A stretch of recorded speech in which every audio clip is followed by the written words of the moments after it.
गन्ने की पैदावार में उश्र के वजूब का हुक्म।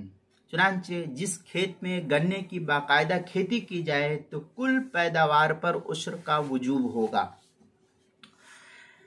गन्ना पहले बिहार के इलाके में भी बड़ी कसरत के साथ होता था, लेकिन अब बिहार के इलाके में कम होकर के हमने देखा बिहार में बहुत ना के बराबर लोग गन्ने की खेती करते हैं।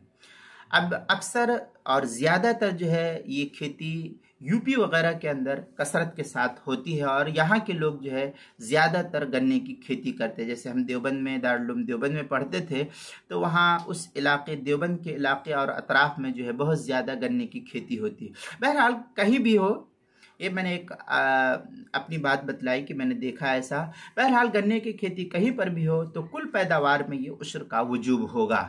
चुनांचे फतावा हिंद के अंदर है वयजुबुल उश्र इंदा अबी हनीफा फी कुल्ल मा तखरुजुल अर्द मिन अल हिंता व मिन क़स्बि शुक्र व ज़रीरा व अशबाहु ज़ालिका। इस तरीके की इबारत जो है नकल की गई है फतावा हिंदिया की पहली जिल्द सफ़ा 186 के अंदर इसको नकल की गई है।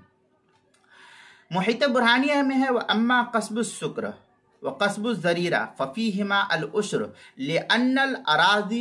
इस तरीके की इबारत जो है मुहित बुरहानिया की तीसरी जिल्द सफ़ा 272 फतावा शामी जो ज़करिया बुगडी फतावा शामी जो ज़करिया बैरूत का छपा हुआ नुस्खा है फतावा शामी का, उसकी तीसरी जिल्द सफ़ा 243 फतावा तातार खानिया जो ज़करिया बुगडीपुर देवबंद का हिंदी नुस्खा जदीद छपा हुआ है उसकी तीसरी जिल्द सफ़ा 275 किताबुल मसाइल उसकी दूसरी जिल्द सफ़ा 251 पर इसको नकल किया गया है, वहाँ देख सकते हैं।